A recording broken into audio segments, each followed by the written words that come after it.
হ্যাঁ, বাবার মন্দিরের যে বাইরের এই যে আমাদের এক নাম এখানে হয় বাবার। আমরা এখন বাইরের দিকে আসলাম, মন্দিরের যে বাইরের দিকে এই যে ওই পাশ আমাদের সামনের দিকে আছে কালীর মন্দির, মা কালীর মন্দির। এইটা হইতেছে আমাদের আবাসিক, এগুলা আবাসিক, এগুলো আবাসিক। আর সামনে যেটা আছে এটা আছে তেঁতুল গাছ। বাবার মন্দিরে আসবেন, দেখবেন, এখানে অবশ্যই দেখার অনেক কিছু আছে। মন থাকলে অবশ্যই আসা যায় বাবার মন্দিরে, একবার হলেও ঘুরে আসবেন। সবাইকে আসার আমন্ত্রণ রইল। এই যে এখানে হইতেছে আমাদের ভোগ তৈরি হয় বাবার, এখানে ভোগ অন্ন তৈরি করা হয়। এখানে বাবার যে ভোগ তৈরি হয় এখান থেকে তৈরি করে বাবার স্থানে নিয়ে যাওয়া হয়। মা কালীর, মা শ্মশানকালীর, মা কালীর মন্দিরে প্রবেশ করলাম আমরা। মা কালীর মন্দিরে প্রবেশ করে আমরা এখানে একটা মন্দির দেখতে পেলাম। এখানে আবার দেখেন, এখানে মন মানসিকতা ফ্রেশ, ফ্রেশ মনের মন মানসিকতা লাগবে অবশ্যই। বাবার দর্শন পাইতে গেলে অবশ্যই ফ্রেশ মন মানসিকতার লোক লাগবে, কারণ সবাই দর্শন পায় না সব কিছু। বাবার মন্দিরে আসতে গেলে অবশ্যই মন মন ভালো লাগবে, অবশ্যই ফ্রেশ মনের মানুষ আসতে হবে। অনেকজনে আসে, আজকে অন্নপ্রাশনের ভোগ দিতেছে, তার জন্য অনেক লোক আসে দূর দূরান্ত থেকে। এখানে সবাই আসে, অনেকজনই আসে। এখানে বাধা বিঘ্ন নাই, সবাই আসতে পারবে। অবশ্যই ফ্রেশ মন নিয়ে আসবেন বাবার মন্দিরে। আজকে অন্ন দেওয়া হইতেছে।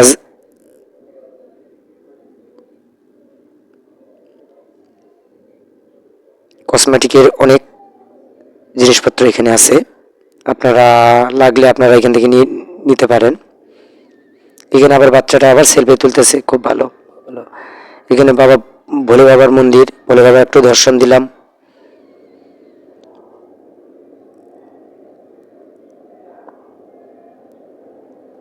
আমরা চলে আসলাম শ্মশানে।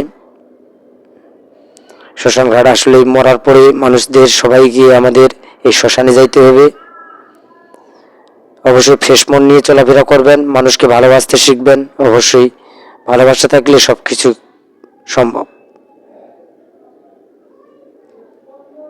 মরার পরে সবাইকে এই শ্মশানেই আসতে হবে, তাই রাগ হিংসা রাখবেন না কোনো কিছু।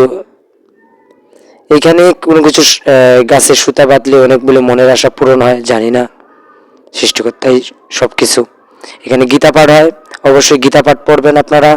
ঘুরে এলাম সোনারগাঁ, আসলে একটা ভালো একটা দৃশ্য দেখালাম আপনাদেরকে। এইখানে একটা যে কোনো ধর্মস্থান বা কেউ, সেখানে একটা মনটা ফ্রেশ লাগেই। অবশ্যই ধর্মস্থান আসবে। এখানে আমাদের ভোগ বিতরণ করানো হয়, এখানে ভোগ বিতরণ করানো হয়। এখান থেকে আপনারা সিরিয়াল মেনটেনেন্স করে নিতে পারবেন। বাবার ভোগের প্রসাদ বিতরণ, যে প্রসাদ সেখানে এখান থেকে বিতরণ করা হয় বাবার প্রসাদ। বাবার প্রসাদ আসলে একটা ভাগ্যের বিষয়, সবাই পায় না বাবার প্রসাদ। মন মানসিকতা লাগে, এখান থেকে আপনি প্রসাদ সংগ্রহ করতে পারবেন। এখানে অনেকজন আসে, অনেক অনেক, আজকে অনেক লোক আসে। আমরা এই দেখছেন খাবার ক্যান্টিন হইতেছে বাবার মন্দিরে, খাওয়ার জন্য সুব্যবস্থা রয়েছে।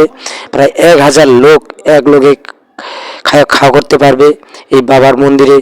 বারদি আশ্রমে অবশ্যই আসবেন আপনারা। সোনারগাঁ নারায়ণগঞ্জ বারদি মন্দিরে অবশ্যই আপনারা আসবেন, সোনারগাঁ নারায়ণগঞ্জে আসবেন। এটা হচ্ছে 2 নম্বর গেট, বাবার মন্দিরের যে 2 নম্বর গেট, এটা আমাদের বাবার মন্দিরের 2 নম্বর গেট। আমরা 1 নম্বর দিয়ে ঢুকছিলাম, এটা হচ্ছে 2 নম্বর গেট, বাবার মন্দিরের 2 নম্বর গেট। অবশ্যই আসবেন বাবার মন্দিরে। সামনে আবার বাবার মেলা আছে, লোকনাথ বাবার মন্দিরে অবশ্যই আসবেন 19শে জ্যৈষ্ঠ।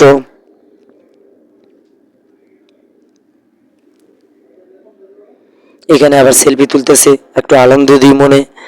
ওইতে আমার ছোট বোনগুলো এখানে সেলফি তুলতেছে। এখানে অন্নপ্রাশনে এই দেখছেন ছোট বাচ্চাগুলোকে, অনেক অনেক অনেক ছোট বাচ্চা এখানে আজকে, যা অনেক লোক বাবার মন্দিরে, অনেক লোক। আপনারা আসবেন বাবার মন্দির দর্শন পাইতে গেলে। আজকে আমি দর্শন পাই নাই। এখানে আবার টেটু বানাইতেছে, আরে আরে বাবা রে, কি রক্তাক্ত হয়েছে বাবা।